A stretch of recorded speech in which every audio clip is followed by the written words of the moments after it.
जय श्री कृष्णा। राधे राधे। श्री हरिदास। ओम विश्वम विष्णु वृषटकारो भूत भव्य भवत प्रभु भूत कृत भूत भृत भावो भूतात्मा भूत भावना। स्वागत करती हूँ आप सभी का। आज हम अधिक मास मातम्य के चौथे अध्याय का श्रवण करेंगे। तीसरे अध्याय में कैसे भगवान कृष्ण पांडवों की दुर्दशा को देखकर क्रोधित हुए और कैसे धनुर्धारी अर्जुन ने उनकी स्तुति कर उन्हें प्रसन्न किया, श्रवण किया था। और आज के इस अध्याय में मलमास ने अपनी व्यथा नारद जी को बताई, श्रवण करेंगे। अधिक मास कहने लगा, हे नाथ, हे कृपानिधे, मलमास मेरा नाम है। मैं बलवानों से तिरस्कृत होकर यहाँ आया हूँ। फिर आप मेरी रक्षा क्यों नहीं करते? जैसे आपने अग्नि रूप दुष्ट कंस से जलती हुई देवकी की रक्षा की, वैसे मुझे शरणागत की रक्षा आप क्यों नहीं करते? हे दीनानाथ, जैसे दुशासन से द्रौपदी की रक्षा की, वैसे आप मेरी रक्षा क्यों नहीं करते? कृपा करके बताएं। हे भक्त वत्सल, जैसे आपने यमुना के कालियादह में नागराज के महाविष से गोप और गौओं की रक्षा की, वैसे ही हे रक्षक, मुझ दीन की रक्षा आप क्यों नहीं करते? हे कृपा निधान, जैसे ग्वालों और उनकी स्त्रियों की दावा नल से जलते समय वन में रक्षा की, वैसे ही आप मेरी रक्षा क्यों नहीं करते? हे केशव, जैसे आपने जरासंध की कैद से बंदी राजाओं की रक्षा की, वैसे मुझ शरण में आए हुए की रक्षा आप क्यों नहीं करते? हे दीन प्रतिपालक, जिस प्रकार ग्राहक के मुख से गजराज की रक्षा की, वैसे ही मुझ शरणागत की रक्षा आप क्यों नहीं करते? इस प्रकार भगवान से कहकर मलिन मुख मलमास श्री कृष्ण के आगे आंसू बहाता हुआ बैठ गया। तब द्रवीभूत हरि आगे बैठे दीन बदन मलमास से कहने लगे, हे तात, तुम अत्यंत दुखों में डूबे हो, सो ऐसा भारी दुख तुम्हारे मन में क्या है?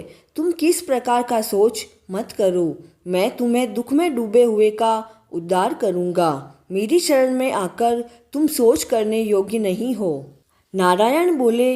ऐसे भगवान के वाक्य सुनकर मलमास दुखी होकर मधुसूदन भगवान से बोला, हे भगवान, आपको सब कुछ ज्ञात है। आपके बिना इस संसार में कुछ भी नहीं होता है। हे भगवान, मेरे दुर्भाग्य की पीड़ा क्या है आप नहीं जानते। तो भी हे नाथ, दुख रूपी फांस में फंसा हुआ, जैसा दुख किसी को न हुआ न देखा, सो मैं आपसे कहता हूँ, क्षण लव मुहूर्त पक्ष मास और दिन रात्रि अपने स्वामी की आज्ञा से सदा भय रहित होकर आनंद करते हैं। परंतु न तो मेरा कोई नाम है, न ही मेरा कोई धर्म है, और न ही मुझको कोई आश्रय देने वाला है। इसी कारण से सभी देवताओं ने मेरा निरादर किया। इसीलिए उन सब अधिपतियों ने मेरा बहिष्कार कर दिया है कि यह मलमास तो पतन के गर्त में गिरने वाला है। अतः मैं मरना चाहता हूँ। ऐसे जीने से तो मरना ही अच्छा। नित्य जलता हुआ कैसे मैं सुखपूर्वक रह सकता हूँ? अब इसके आगे हे महाराज कुछ कहने को बाकी नहीं है। आप दूसरों के दुख को कदापि नहीं सह सकते हो। आप तो परोपकार परायण हैं। इसी कारण वेद पुराणों में पुरुषोत्तम नाम से प्रसिद्ध हैं। आपने अपने धर्म को देखकर जो चाहो सो करो। आप महाप्रभु हो। मैं तुच्छ मनुष्य की भांति बार बार कहने योग्य नहीं हूँ। हे नारद जी, मैं मरूंगा, मैं मरूंगा। इस प्रकार कहता हुआ वह मलमास शांत हो गया और शीघ्र प्रभु के निकट धड़ाम से गिर गया।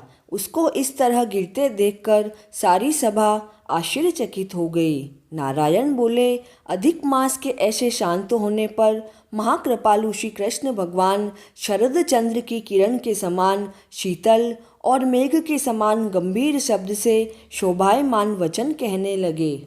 सूत जी कहते हैं, हे ऋषियों, वेद की रिद्धि में तत्पर पाप समूह का नाश करने को बड़वाग्नि के समान ऐसे आदि पुरुष भगवान के वचन सुनने की इच्छा वाले नारद जी प्रसन्न होकर कहने लगे, अधिक मास मातम्य का चौथा अध्याय पूर्ण हुआ। जय श्री कृष्णा।